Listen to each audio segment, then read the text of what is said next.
Welcome back to SeaTac International Airport, Bremerton. Nice to see you again.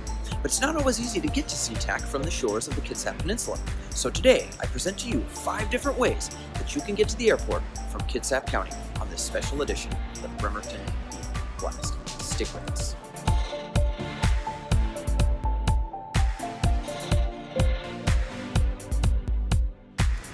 Welcome back to this edition of the Bremerton Beat Blast, sponsored by the Admiral Theater. Today we're at SeaTac International Airport, where I'm going to tell you 5 different methods to get to and from SeaTac Airport from the Kitsap Peninsula. We're going to start with the option that's probably the most expensive, albeit the most convenient.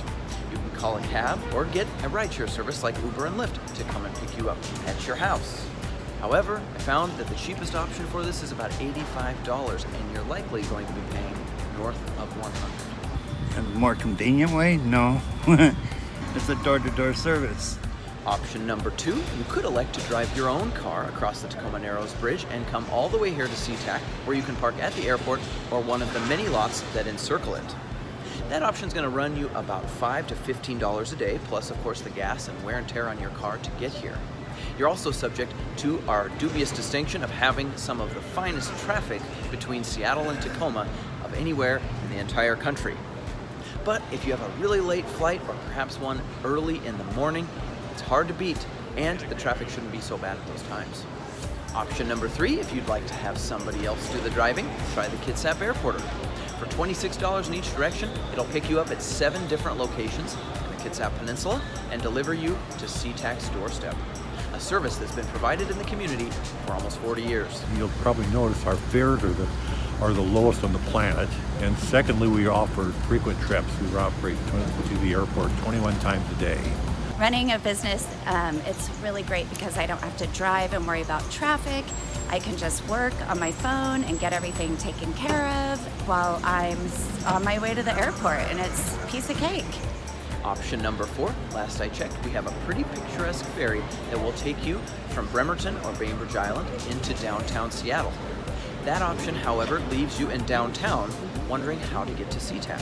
Well, there's a few different ways to do this. You could elect to take a cab or an Uber at a cost of between $30 and $50. Option number 5 is by far the cheapest option, and for those most adventurous. You'll board a Washington State ferry in Bremerton, take it to Seattle, and then hoof it up about 3 blocks of hills before you arrive at the Pioneer Square light rail station. Walk down the stairs, and for $3, you can board a train that will take you directly to SeaTac International Airport in about 37 minutes.